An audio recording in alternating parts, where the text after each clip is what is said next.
नमस्ते दोस्तों, आप सभी का एक बार फिर से बहुत बहुत स्वागत है आईटी ज्ञान यूट्यूब चैनल पे।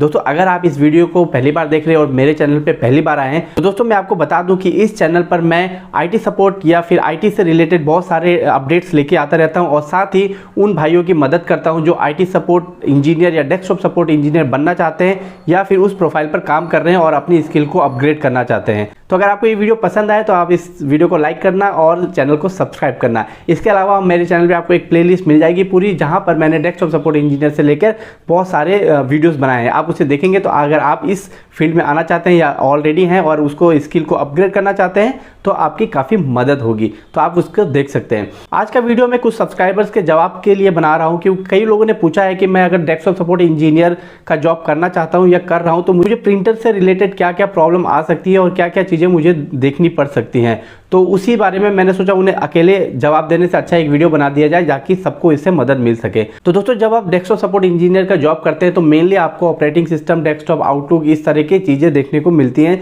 जिन्हें आपको सपोर्ट करना पड़ता है। बट आपको साथ ही साथ कुछ और जो इक्विपमेंट होते हैं ऑफिस में उन्हें भी सपोर्ट करना पड़ सकता है। कई बार आप यूजर्स के मोबाइल को भी सपोर्ट करते हैं अगर आपके यहाँ पे कोई डेडिकेटेड मोबाइल इंजीनियर नहीं है। और इसके अलावा आप प्रिंटर का भी सपोर्ट करते हैं।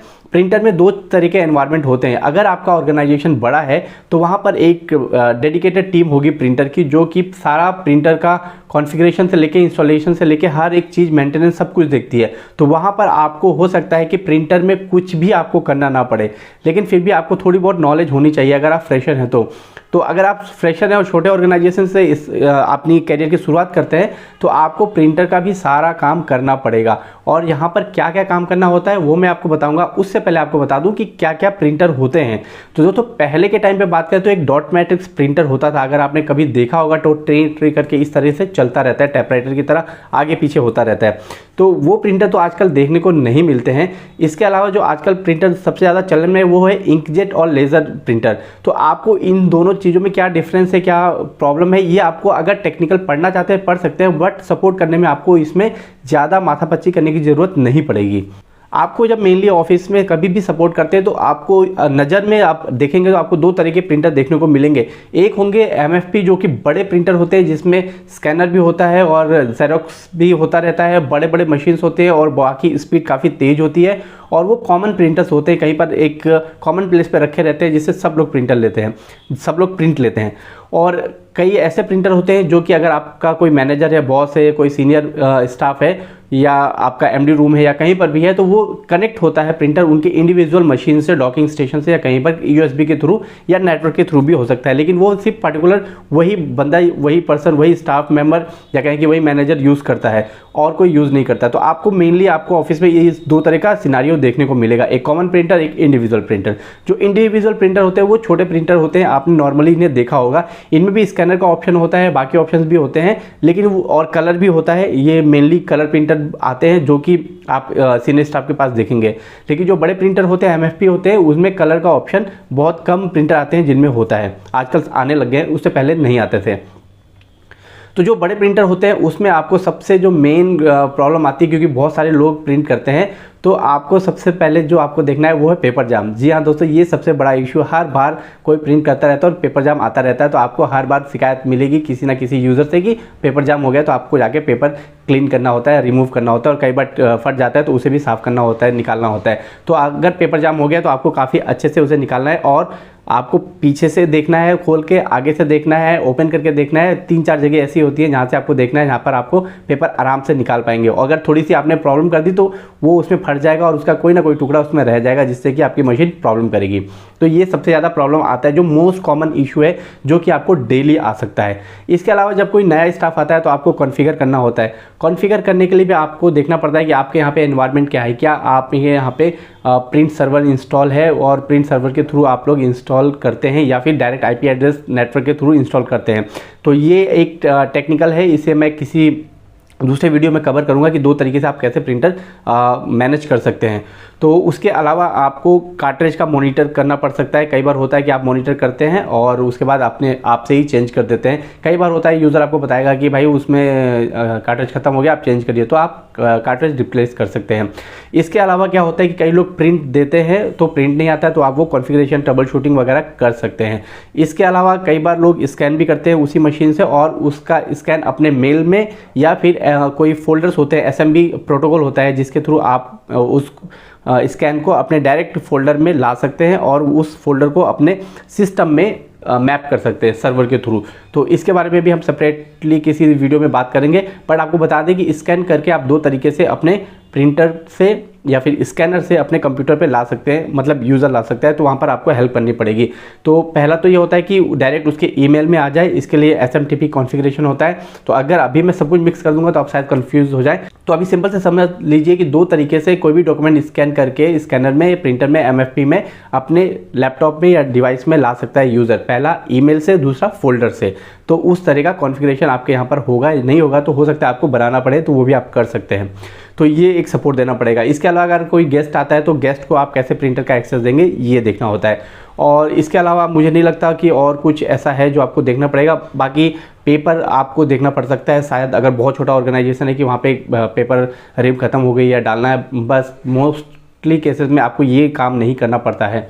इसके अलावा बात करते हैं छोटे प्रिंटर की, जो आपके यहाँ पर मैनेजर्स के रूम में और या सीनियर स्टाफ के रूम में रहते हैं, तो वो कई बार USB से भी कनेक्ट होते हैं, कई बार नेटवर्क से भी कनेक्ट होते हैं। तो वहाँ पर आपको देखना है कि वो कॉन्फ़िगर कैसे करना है। और नया आता है तो आपको इंस्टॉल करना होता है। ड्राइवर की CD मिलती थी पहले, अभी पता नहीं मुझे मिलती है या नहीं मिलती है। तो अगर आपको मिलती है तो वहाँ से इंस्टॉल कर सकते हैं, और नहीं मिलती है तो कई बार तो प्लग एंड प्ले होता है, डायरेक्ट आप प्लग करिए वो चल जाता है, या फिर आप वेबसाइट पे जाके वहाँ से डाउनलोड कर सकते हैं ड्राइवर और उसको इंस्टॉल कर सकते हैं। उसमें भी पेपर जैम की प्रॉब्लम आती है और आपको कार्ट्रिज चेंज करना पड़ सकता है, इंक डालनी पड़ सकती है, और बाकी स्कैन करने के लिए आपको उनके लैपटॉप में कुछ ऐसा सेटअप करना पड़ता है ताकि वो वहाँ पर सारे के सारे डॉक्यूमेंट एक साथ देख सके।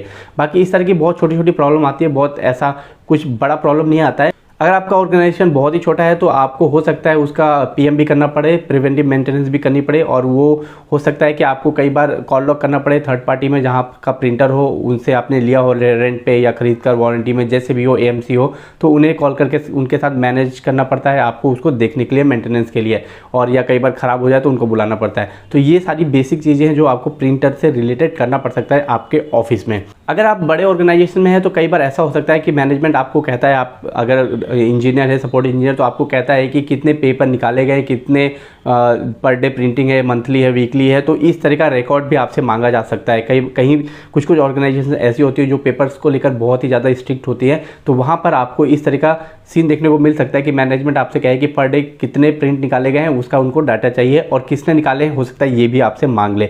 तो आपको ये सारी रिपोर्ट भी देखने को मिल सकती है, और ये सब रिपोर्ट निकालना प्रिंटर में ज़्यादा मुश्किल नहीं होता है। आप एक बार काम करना शुरू करेंगे तो आपको ये सब पता चल जाएगा, बहुत ही ईजी होता है। इसके अलावा कुछ ऐसे प्रिंटर्स होते हैं जो एप्लीकेशन के थ्रू काम करते हैं, और आपको बता दें कि कुछ बारकोड प्रिंटर भी होते हैं। आपने देखा होगा कि जैसे कि कोरियर कंपनीज होती हैं वो ऐसे प्रिंटर यूज़ करती है जो बारकोड जिन पे प्रिंट होता है, तो उस तरह के प्रिंटर में आपको स्पेशल थोड़ा सा सीखना पड़ता है। उनके कार्ट्रिज और रिबन्स होते हैं वो अलग तरीके से इंस्टॉल होते हैं। तो ये बेसिकली क्या होता है, जब वो आप प्रिंटर आपके ऑर्गेनाइजेशन में आता है तो वहाँ से एक इंजीनियर आता है उनकी कंपनी से, वो आपको जो भी IT स्टाफ होता है उसको सब कुछ अच्छे से बता के 1-2 दिन अच्छे से समझा के जाता है, तो वहाँ पर आप सीख सकते हैं। और अगर आप नई जगह ज्वाइन कर रहे हैं तो पहले से जो स्टाफ होगा वो आपको बता देगा कि उसका किस तरह से मैनेज करना होता है, क्योंकि हर कंपनी में वो बिल्कुल अलग अलग होता है, तो उस और एप्लीकेशन भी अलग होती है, प्रिंटर भी अलग होता है, तो इसमें बिल्कुल कॉमन नहीं होता है। तो ये नहीं है कि आप एक जगह सीख लेंगे तो दूसरी जगह पे सीख लेंगे। तो हो सकता है आपने यहाँ पर बहुत एक्सपर्ट हो गए हो, लेकिन अगली जगह पे कहीं जाए तो वहाँ पर इस प्रिंटर को, बारकोड प्रिंटर को या एप्लीकेशन प्रिंटर, इस तरह के प्रिंटर होते हैं, उनको आपको नए से सीखना पड़े। कुछ